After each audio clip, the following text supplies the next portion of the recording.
اعوذ باللہ من الشیطان اللعین الرجیم بسم اللہ الرحمن الرحیم الحمد للہ رب العالمین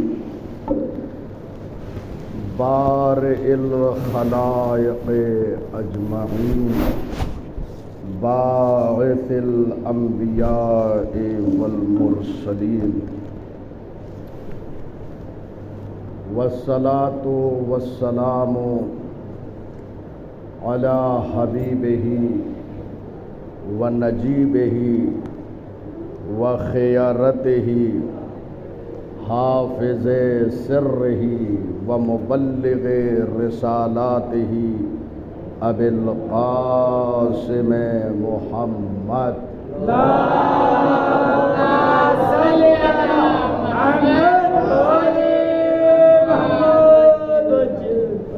وآلہ الطیبین الطاہرین المعصومین المظلومین الہداۃ المہدیین لا سیما بقیت اللہ فی الارضین روحی وارواح العالمین لتراب مقدمہ الفداء واللعن الدائم على أعدائهم أجمعين من يومنا هذا إلى قيام يوم الدين أما بعد أوصيكم ونفسي بتقوى الله في السر والعلن والإخلاص له في القول والعمل۔ سب سے پہلے آپ حضرات کو اور اپنے نفس کو تقوی الہی کی نصیحت کرتا ہوں۔ فی السر والعلن، تنہائی میں اور لوگوں کے درمیان، جلوت میں اور خلوت میں، دونوں جگہ تقوی ہونا چاہیے۔ لوگوں کے درمیان تقوی تو بہت آسان ہے، لیکن خلوت میں انسان متقی رہے، تنہائی میں بھی تقوی رہے، یہ بہت بڑی بات ہے۔ دوسرا پیغام ہے وَالْإِخْلَاصِ لَهُ فِي الْقَوْلِ وَالْعَمَلِ، جو بھی کام کریں وہ اخلاص کے ساتھ کریں، خلوص ہو۔ اگر خلوص نہیں ہے تو عمل کی کوئی اہمیت نہیں۔ اب وہ خلوص جو ہے قول میں بھی ہو اور عمل میں بھی ہو، جو کہہ رہے ہیں اس میں بھی خلوص ہو، اور جو کر رہے ہیں اس میں بھی عمل ہو، جو تھیوری ہو اس میں اخلاص ہو، پریکٹیکل ہو اس میں بھی اخلاص ہو۔ بسا اوقات ایسا ہوتا ہے کہ انسان کہتا ہے لیکن خود عمل نہیں کرتا ہے، لیکن جب عمل کرتا ہے تو اس کا اثر ہوتا ہے۔ اسی لیے معصوم نے فرمایا ہے کونوا دعاة الناس بغیر السنتکم، لوگوں کو اللہ کی طرف دعوت دو زبان سے ہٹ کر۔ زبان سے بولنے والے بہت مل جائیں گے، لیکن مقام عمل میں بہت کم جو ہے کھڑے اترتے ہیں۔ لہذا تقوی اور اخلاص یہ دونوں ایک دوسرے کا لازمہ ہے۔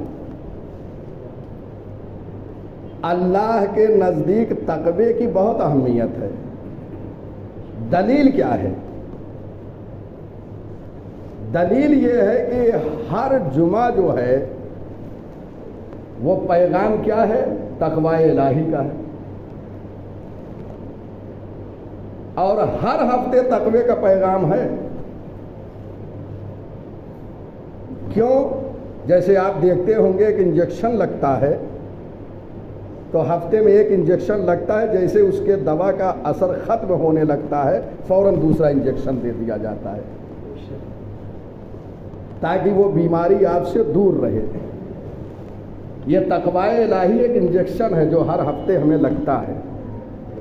یہ جو جمعے میں حاضر ہو رہے ہیں یہ تقوی الہی وہ اسی لیے ہے تاکہ انسان جو ہے ہر آن ہر لمحہ متقی ہو، پرہیزگار ہو. اچھا، اب تقوی کا جو ہے معنی یہ کم سے کم واضح ہونا چاہیے. لوگ عام طور پہ یہ کہہ دیتے ہیں کہ تقوی الہی یعنی اللہ سے ڈرو. یہ تو ایک سادہ ترجمہ ہو رہا ہے کہ لوگوں تک بات پہنچ جائے. تقوی کا معنی یہ ہے کہ اپنی انسان حفاظت کرے، اپنے نفس کو بچائے. یہ لغت میں جو ڈکشنری میں معنی ہے وہ یہ تقوی کا کہ اپنے کو بچائے، پرہیزگاری اختیار کرے. یہ لغت میں ہے. اصطلاح میں کیا معنی ہے؟ کہتے تقوی ایک ملکے کا نام ہے، تقوی ایک صفت کا نام ہے. وہ صفت کیا کرتی ہے جب انسان کے اندر ہوتی ہے؟ انسان کو گناہوں سے بچاتی ہے. وہ صفت جب آ جاتی ہے، وہ ملکہ جب پیدا ہو جاتا ہے تو اب ضرورت نہیں ہے. انسان جیسے ایک کام کرتے کرتے جب عادی ہو جاتا ہے تو جب تک وہ نہیں انجام دیتا ہے انسان کا نفس اسے آمادہ کر دیتا ہے کہ یہ کام کرنا ہے. غور فرما رہے ہیں؟ تو تقوی جب یہ ملکہ بن جاتا ہے وجود انسانی میں تو یہ ملکہ انسان کو خود جو ہے آمادہ کرتا ہے کہ آپ محرمات الہی سے بچیں. جن چیزوں کو اللہ نے حرام کیا ہے ان سے بچیں، اللہ کی نافرمانی سے بچیں، اس کی معصیت سے بچیں. اور دوسرا کام کیا کرتا ہے تقوی؟ یہ صفت، یہ ملکہ کہ انسان کو اللہ کی اطاعت پر آمادہ کرتا ہے. تقوی چونکہ مذکر ہے اس لیے کہیں کہیں جو میں آمادہ کرتا ہے. اور اگر صفت معنی کریں گے کہ یہ تقوی صفت ہے تو یہ صفت آمادہ کرتی ہے انسان کو. وہ صفت آمادہ کیا کرتی ہے کہ اس سے بچیے آپ. اللہ نے حرام قرار دیا ہے، غیبت سے بچیں، جھوٹ سے بولیں بچیں، یہ ساری چیزوں سے بچیں. یہ صفت انسان کو اس چیز پر آمادہ کرتی ہے کہ بچیں. اور کیا ہے؟ اطاعت الہی پر یہ صفت آمادہ کرتی ہے انسان کو کہ اللہ کی عبادت کی جائے، نماز پڑھی جائے، لوگوں کا خیال رکھا جائے، حسن خلق اختیار کریں، لوگوں سے اچھی طریقے سے ملیں. آپ یہ دیکھیں جب ایسی کیفیت انسان کے اندر ہو جائے گی تو اس کا جوہر کھل کر سامنے آئے گا. اور انسان جب لاکھوں میں ہوگا تو کہتے ہیں کہ یہ لاکھوں میں ایک ہے. کہتے ہیں یہ لاکھوں میں ایک ہے. جب علی کا چاہنے والا، علی کا ماننے والا کہیں جاتا ہے تو لاکھوں میں ایک ہوتا ہے. یہ کیوں؟ یہ تقوی ہے. جب یہ صفت انسان کے اندر راسخ ہو جاتی ہے کہ یہ صفت انسان کو آمادہ کرتی ہے کہ اللہ کی نافرمانی سے بچے اور اطاعت الہی کو انجام دیں، عبادت پروردگار کو انجام دیں، اس کی اطاعت کریں. تو جب یہ صفت انسان کے اندر آ جاتی ہے تو ایسے انسان کو متقی کہا جاتا ہے. اور جب متقی بن گئے تو ایک ہے تو متقی ہے، اور سب مل جائیں تو متقین، یہ جمع ہے. تو جب یہ تقوی آ گیا انسان کے اندر اور ہم متقی بن گئے، ہم سب متقین کہلائے، تو اب امیر المومنین کی امامت کے اندر ہم چلے گئے، ان کی رہبری کے اندر چلے گئے. کیوں؟ اس لیے کہ وہ امام المتقین ہیں. اور فرما رہے ہیں تو تقوی کا اتنا فائدہ. یہ تقوی کا معنی رکھیں، یاد رکھیں اس لیے کہ عمومی طور پہ جو تقوی کا پیغام دیا جاتا ہے اللہ سے ڈرو، تو ڈرنے کا مطلب یہ ہے کہ وہ صفت اپنے اندر پیدا کریں۔ اچھا، اس کے بعد انسان متقی بن گیا، پرہیزگار بن گیا، اب ہر چیز سے بچتا جائے گا۔ دیکھ رہے ہیں یہ تقوی جو ہے ایسی صفت ہے کہ جیسے وجود انسانی کے اندر یہ صفت آئی، وہ ساری چیزوں سے خود پرہیز کرتا جا رہا ہے۔ جتنی چیزوں کو اللہ نے حرام قرار دیا ہے اس سے بچتا جاتا ہے ایک تقوی کے ذریعے۔ لہذا کوشش کریں کہ یہ صفت اپنے اندر جو ہے پیدا کرے۔ اب اس کے بعد آئیے، جب متقی بن گیا تو اب ظاہر کیسے ہو کہ یہ متقی ہے؟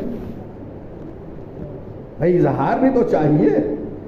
آپ جیسے ہم یہ کہتے ہیں کہ ہم اہل بیت علیہم السلام سے محبت کرتے ہیں، تو اظہار محبت کے لیے کیا کرتے ہیں؟ ہم ایام اعزاء میں مجلسیں برپا کر رہے ہیں، نوحہ پڑھتے ہیں، ماتم کرتے ہیں، مرثیہ خوانی کرتے ہیں، یہ محبت کا اظہار ہے۔ آپ متقی بن گئے، ہم متقی بن گئے، تو ہم متقی ہیں پتہ کیسے چلے؟ اس لیے کہ غیر متقی سے بھی پوچھیں گے کہ آپ متقی ہیں یا نہیں، تو کہے گا ہاں ہم متقی ہیں۔ کوئی کہے گا کہ ہم متقی نہیں ہیں؟ کسی مومن سے پوچھئے، وہ یہ کہے گا؟ نہیں کہے گا۔ تو ہر ایک دعوے دار ہے کہ ہم متقی ہیں، ہم پرہیزگار ہیں، تو کیسے معلوم ہو؟ تو جیسے محبت کا اظہار ہے ویسے تقوی کا بھی اظہار ہے۔ متقین کے صفات بیان کیے گئے ہیں، اگر وہ صفتیں جو ہے ظاہر ہو رہی ہیں تو ہم متقی ہیں۔ غور فرما رہے ہیں؟ تو اب کچھ صفات جو ہے وہ قرآن حکیم نے بیان کیے ہیں، اور کچھ صفات جو ہے وہ آپ کے نہج البلاغہ میں ائمہ خدا علیہ السلام کی احادیث میں جو ہے موجود ہے، اور پورا خطبہ متقین کے نام سے ہے امیر المومنین کا۔ آپ جو ہے وہ خطبے کو پڑھیے، اردو میں، ہندی میں، ہر زبان میں نہج البلاغہ موجود ہے۔ میں نے دیکھا کہ صبح میں میرے کوئی بھائی دعا وہ پڑھ رہے تھے تو ہندی زبان میں لکھا ہوا میں نے دیکھا کہ وہ ہندی میں پڑھ رہے ہیں، تو ہندی میں بھی آپ نہج البلاغہ کو پڑھ سکتے ہیں، ہر زبان میں دستیاب ہے۔ تو قرآن حکیم میں میں دو چار صفتوں کی طرف اشارہ کر دوں، اس لیے کہ زیادہ وقت تو خطبے میں ہوتا نہیں ہے۔ ایک صفت یہ ہے متقی کی، جب وہ وعدہ کرتا ہے تو وعدے کو پورا کرتا ہے۔ آپ نے کسی سے کوئی عہد و پیمان کیا، وعدہ کیا، وعدے کو پورا کیا، تو اس کا مطلب یہ ہے کہ آپ متقی ہیں۔ یہ ایک صفت ہے کہ وعدے کو پورا کرنا، غور فرما رہے ہیں۔ اور اگر وعدہ خلافی کر رہے ہیں، خدا نہ کرتا، تو متقی نہیں۔ لہذا یہ قرآن حکیم نے متعدد صفات کو بیان کیا ہے وہاں پر، اور اس کے بعد جو ہے عہد کو پورا کرنے کے ساتھ ساتھ نماز کو قائم کرتے ہیں۔ یہ ساری چیزیں وہاں پہ موجود ہے، انشاءاللہ مجھ سے آیت نمبر لے لیجئے، وہاں ساری چیزیں دیکھ لیجئے گا۔ اس کے بعد ایک چیز اور یہاں پہ بیان کر دوں کہ جب انسان جو ہے متقی ہو جاتا ہے تو پروردگار کچھ چیزیں اس کو عطا کر دیتا ہے کہ وہ نہ چاہتے ہوئے بھی وہ انجام دیتا ہے، کیونکہ جب یہ ملکہ انسان کے اندر ہو گیا تو ان تمام چیزوں کو انجام دے گا۔ جیسے اگر ہم متقی ہو گئے تو ہمارے اندر یہ صلاحیت ہو جائے گی کہ ہم حق و باطل کے درمیان کیا ہے وہ فیصلہ کر سکتے ہیں۔ اللہ جو ہے فرقان عطا کر دیتا ہے، کس کو؟ متقی کو۔ فرقان یعنی حق و باطل کے درمیان فیصلہ کرنے کی صلاحیت دے دیتا ہے، اور حق و باطل کو ایک دوسرے سے جدا کرنے کا ملکہ دے دیتا ہے۔ یہ قرآن مجید میں ہے، میں آیت پڑھ رہا ہوں، ان تتقوا اللہ یجعل لکم فرقانا، اگر تقوی الہی اختیار کرو گے تو پروردگار تمہیں فرقان عطا کر دے گا.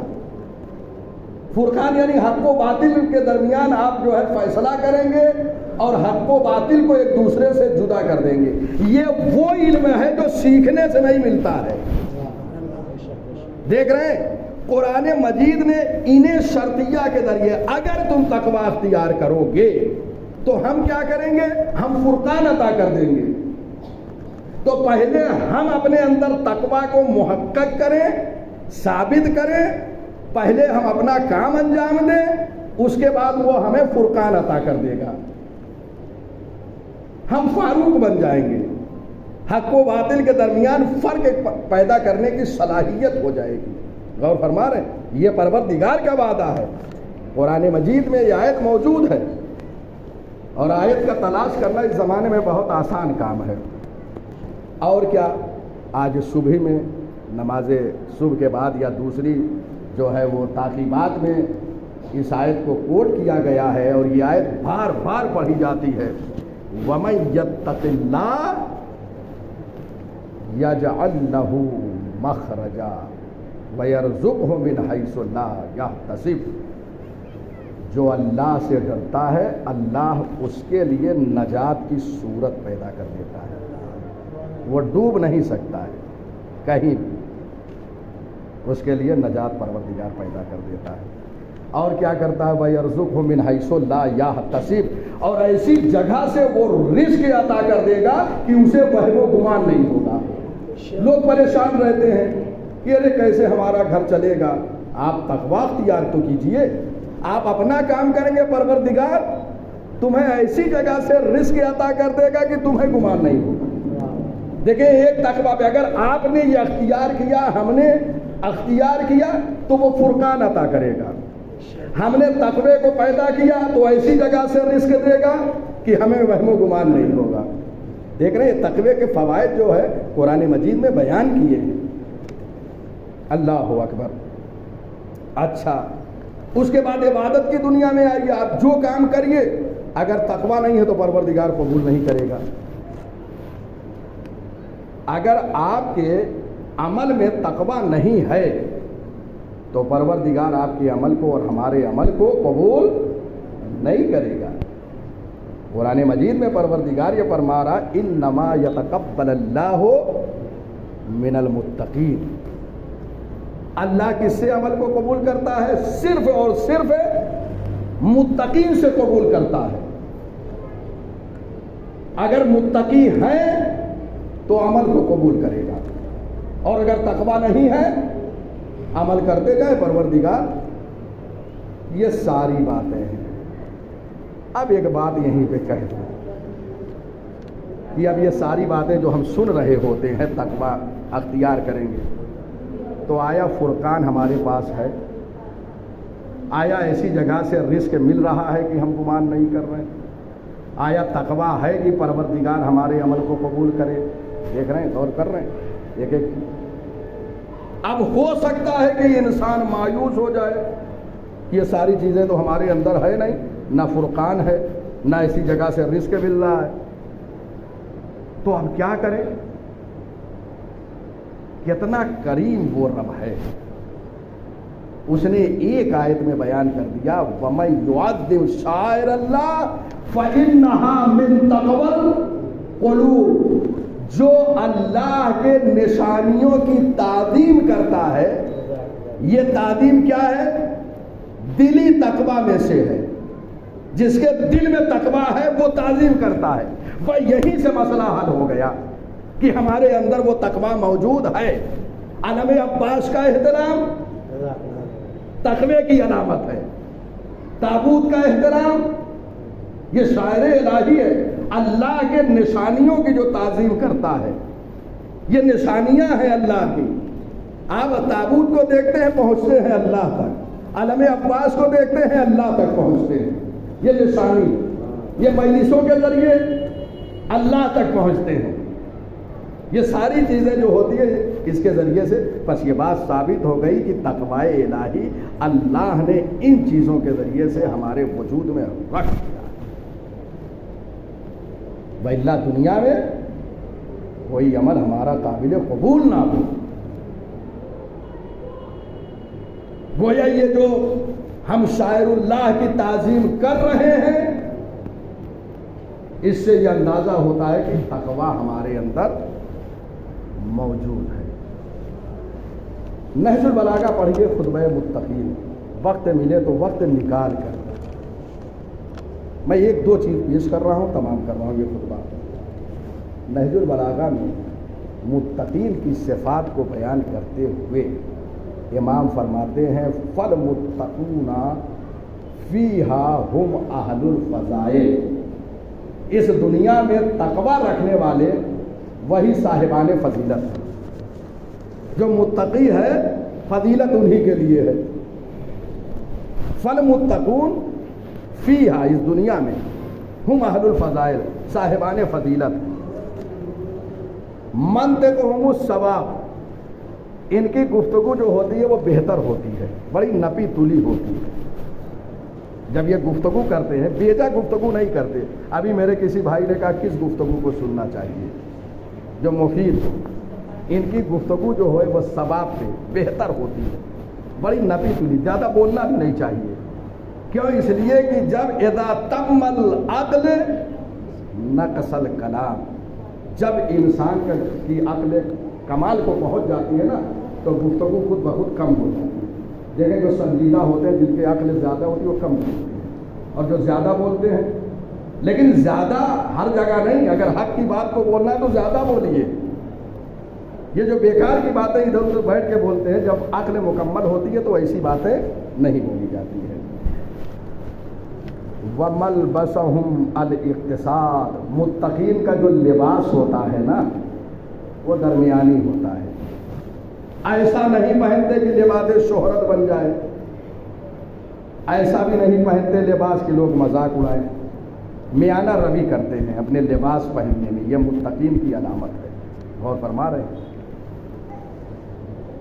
وَمَشْيُهُمْ التَّوَاضُعُ، جب متقی راستہ چلتے ہیں نا تو انکساری کے ساتھ چلتے ہیں، آہستہ آہستہ چلتے ہیں، چھوٹے چھوٹے قدم اٹھاتے ہیں، انکساری سے لوگوں سے ملتے ہیں راستے میں. یہ متقی کی صفت ہے.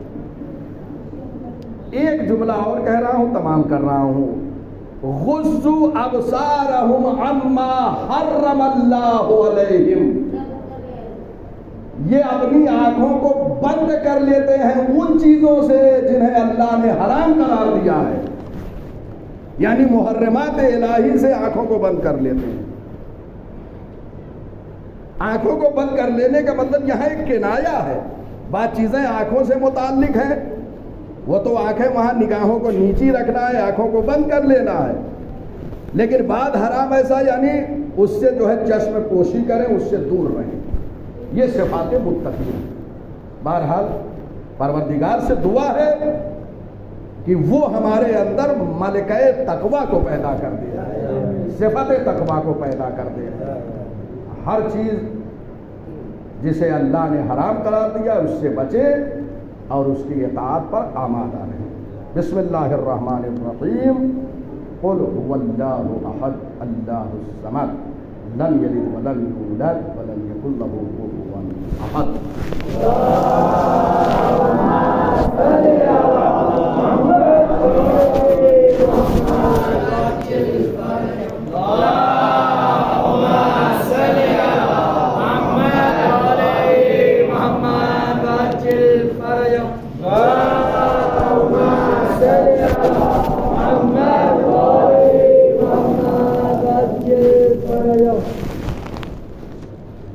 اعوذ باللہ من الشیطان اللعین الرجیم. بسم اللہ الرحمن الرحیم. الحمد للہ رب العالمین والعاقبۃ للمتقین والنار للملحدین والکافرین والصلاة والسلام علی حبیبہ وخیرتہ حافظ سرہ ومبلغ رسالاتہ ابی القاسم محمد.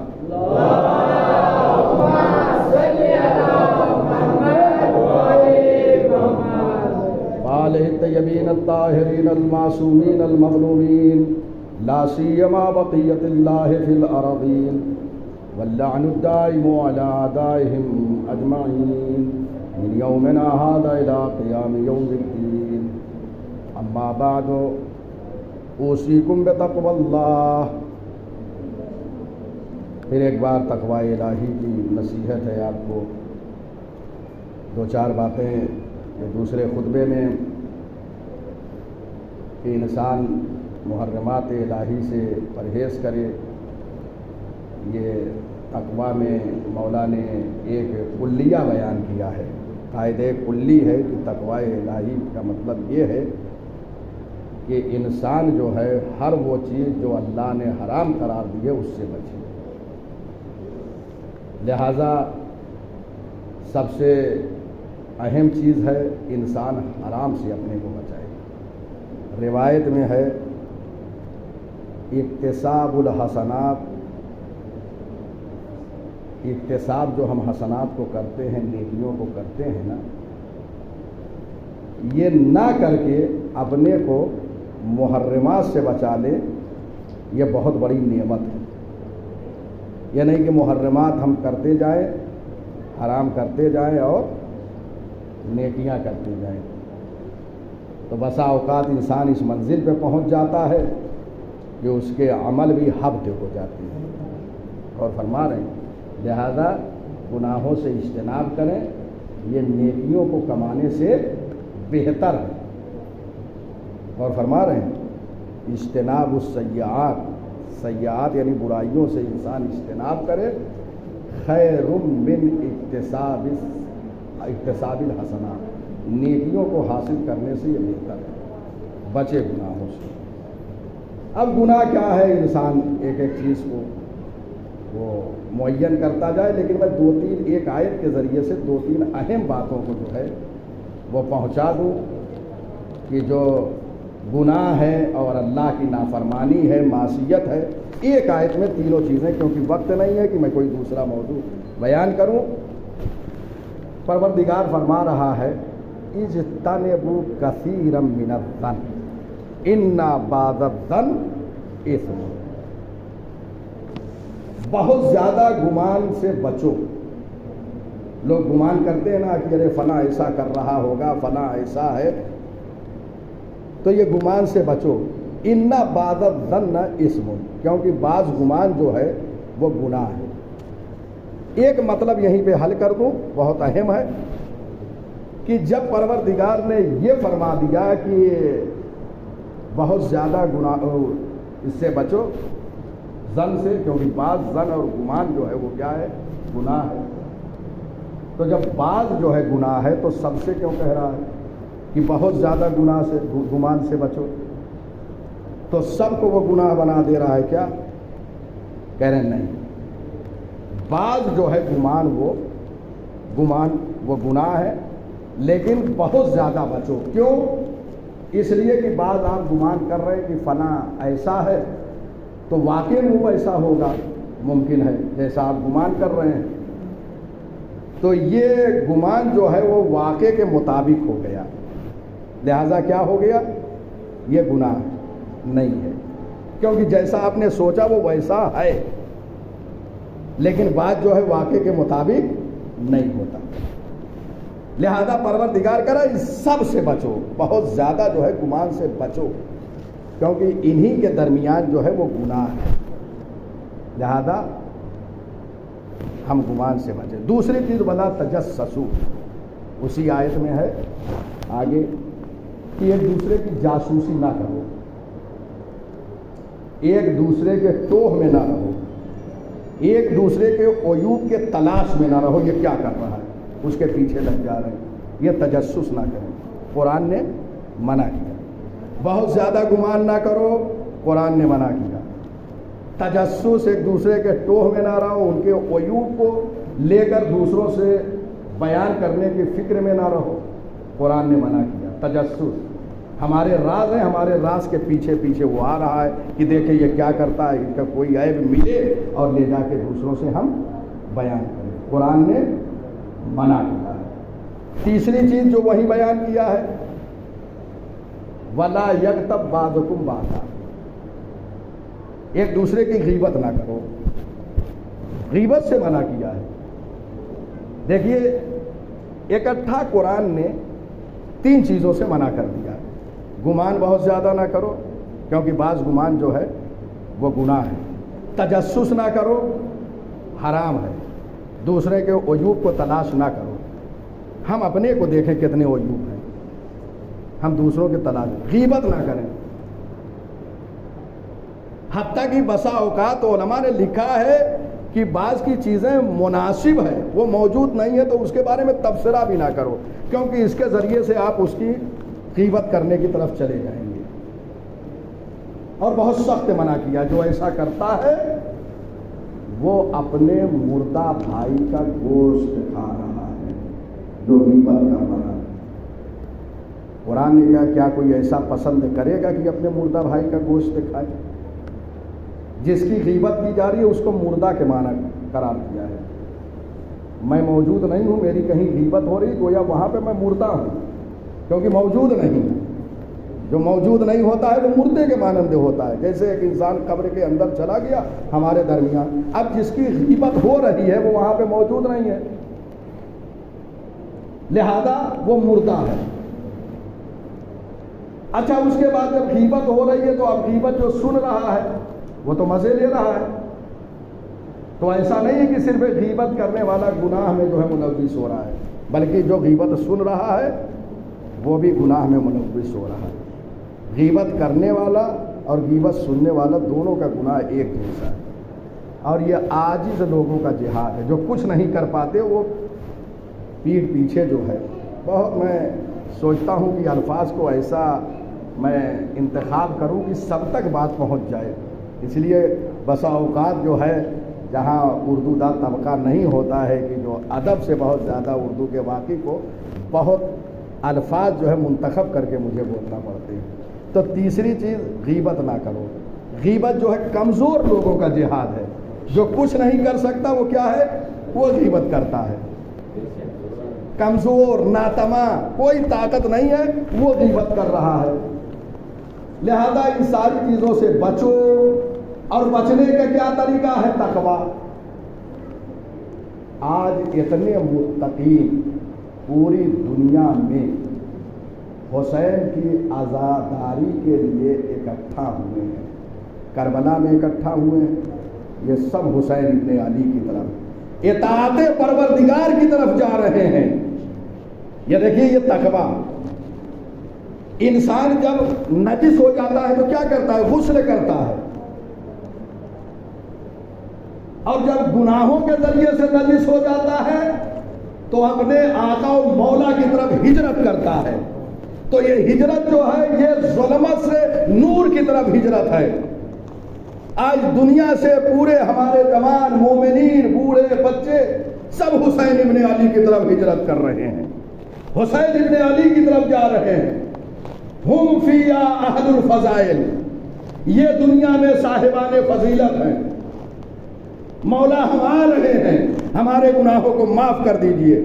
اور فلسفہ زیارت بھی یہ ہے کہ جب انسان اپنے آقا و مولا کے دربار میں جا کر حاضری کا شرف حاصل کرتا ہے تو ایسے زیارت کر کے واپس آتا ہے کہ جیسے آج ہی وہ پیدا ہوا ہو۔ یہ فلسفہ ہے زیارت حسین ابن علی کا۔ لہذا حسین جب بھی گناہوں میں جوان ملوث ہو جائے تو توبہ کا دروازہ کھلا ہے، اور توبہ جب کسی شخصیت کے سامنے جا کر کرتا ہے تو اس کی اہمیت دوبارہ ہو جاتی ہے۔ حسین ابن علی کے دربار میں جا کر ہمارے نوجوان اس وقت توبہ کر کے اور ایک نئی زندگی شروع کر رہے ہیں، کیونکہ جو ظلمت ہے گناہ کے ذریعے سے اسے نکال کر آ رہے ہیں، اور اپنے نور کو جو حسین ابن علی ہیں ان کے نور سے متصل کر کے آ رہے ہیں، جو روشنی ہے اس سے متصل کر کے آ رہے ہیں۔ لہذا یہ زیارت حسین ابن علی جو نہیں جا سکتا وہ زیارت اربعین یہیں بیٹھ کے پڑھے۔ زیارت اربعین کتابوں میں موجود ہے، آپ اسے پڑھیے، روز اربعین۔ اگر نہیں جا سکتے تو وہ اتنا کریم ہے، جو ثواب وہاں پر حاضری دینے والوں کو ملتا ہے وہی ثواب ان کو بھی ملتا ہے۔ لہذا یہ زیارت کو ترک نہ کریے۔ دیکھیے صبح میں آج زیارت عاشورہ آپ نے پڑھی ہے، یاد رکھیے میرے پاس وقت نہیں ہے، وہ اللہ صرف ایک زیارت عاشورہ کی فضیلت میں پوری ایک کتاب جو ہے وہ لکھی جا سکتی ہے، لہذا یہ زیارتوں کو پڑھتے رہیے۔ روزے 40 یہاں سے بیٹھ کے اپنے آقا و مولا سید الشہداء سرکار ابا عبداللہ الحسین کو سلام کیجئے، اس لیے کہ ہمارے نزدیک دور اور نزدیک ہوتے ہیں لوگ، لیکن وہ ایسی ذات ہے جو ہر جگہ موجود ہے، ان کے لیے دور و نزدیک نہیں ہے۔ جیسے روضے پر جا کر کوئی کہتا ہے السلام علیکم یا ابا عبداللہ الحسین، ایسے ہی دور سے جب کوئی کہتا ہے السلام علیکم یا ابا عبداللہ الحسین، تو جیسے نزدیک والوں کی سن رہے ہوتے ہیں ویسے دور والوں کی وہ سنتے ہیں۔ اسی لیے یہ روایت میں وارد ہے، میں نے اسٹیٹس پہ یہ حدیث مبارک لکھ کے ڈال دی تھی، آپ میرے اسٹیٹس کو چیک کرتے رہیے، ہمیشہ حدیثیں ملیں گی کہ جب امام حسین علیہ السلام کو آپ یاد فرمائیں اپنے وطن میں، جب ان کا ذکر ہو، جب ان کو یاد کریں تو 3 مرتبہ سید الشہداء کو خطاب کرتے ہوئے یہ کہیں صلی اللہ علیہ یا ابا عبداللہ الحسین، صلی اللہ علیہ یا ابا عبداللہ الحسین، صلی اللہ علیہ یا ابا عبداللہ الحسین۔ وہ سنتے ہیں